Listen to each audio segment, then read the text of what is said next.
qui était d'ouvrir les livres. Shalom, peuple de Dieu. Par la grâce que Dieu nous accorde chaque jour, nous espérons que vous allez bien de partout où vous nous recevez. Sur ce, comme vous pouvez le constater, je ne suis pas seule sur ces plateaux, dans ces bureaux, voulais-je dire. Je suis accompagnée par une maman bien, que j'aime beaucoup d'ailleurs. C'est vraiment un modèle pour plusieurs femmes de la place. Elle s'appelle Maman Elise Kabasele. Bonjour maman. Bonjour Madame la journaliste. Vous allez bien? Je vais très bien, merci. Ok. Maman Elise Kabasele, comme vous pouvez la voir, c'est la femme du pasteur Jean Kabasele. Le pasteur Jean Kabasele de l'église Péniel Victoire, se situant sur l'avenue des Plaines prolongée, à 200 mètres après la Réfizi en allant vers Kilobé-Lobé. Dans ses responsabilités de mère, elle n'a pas voulu à ce que le mois de la femme s'achève sans qu'elle ne dise un mot à toutes les femmes du monde entier. Sur ce, elle a un message à adresser à toutes les femmes. Maman, qu'arrivez-vous avec votre message? Merci Madame la journaliste. Avant toute chose, je bénis l'Éternel notre Dieu qui a donné de la valeur à la femme.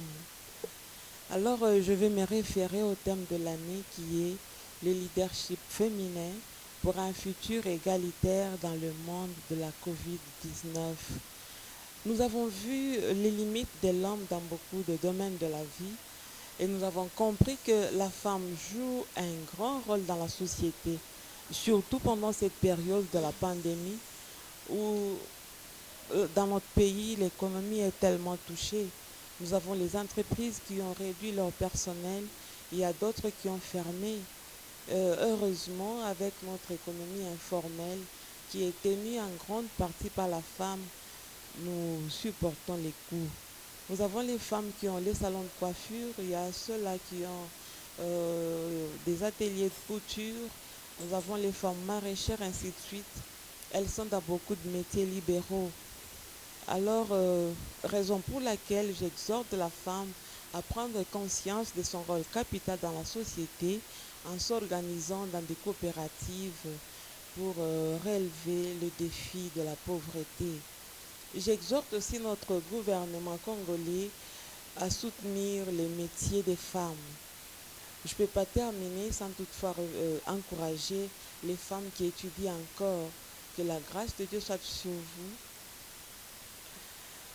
Allez plus loin avec les études, car au milieu de vous, là, nous avons les futurs ministres, nous avons les futurs PDG, ainsi de suite.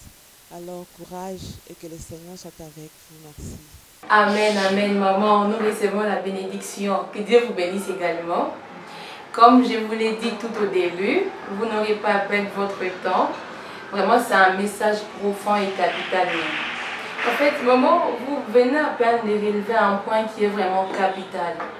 Vous savez, nous évoluons sur un milieu où il y a la discrimination, je peux dire, parce que vous, si je comprends mieux votre message, c'est que vous exhortez, vous encouragez la femme à entreprendre, à faire quelque chose pour subvenir aux besoins familiaux d'une manière ou d'une autre. Alors, il se peut que dans les milieux dans lesquels nous évoluons, il y a de ces maris qui ne veulent pas que leur femme travaille. Comme bien même l'économie boite un peu, la conjoncture est vraiment trop basse, il n'y a presque rien qui ne marche. Les femmes veulent aussi travailler afin d'aider leur mari pour que le besoin de la famille ait une satisfaction maximale. Mais ces derniers ne veulent pas que leur femme travaille. Vu la conjoncture, la femme veut aussi travailler pour aider sa famille à aller encore de l'avant sur le plan économique. Alors sur ces mamans qui sont butées à ces problèmes du refus, donc leur mari refuse totalement, donc c'est un refus donc totalement que la femme travaille. En tant que mère, quel conseil donnerez-vous à ces genres de femmes qui sont butées à ces problèmes aussi trop grands? Merci madame. Là, je prierai au papa d'accepter que leur femme travaille, puisque c'est pour le bonheur de leur famille. Si papa et maman travaillent, il y aura de l'équilibre dans la famille. Ah, vraiment.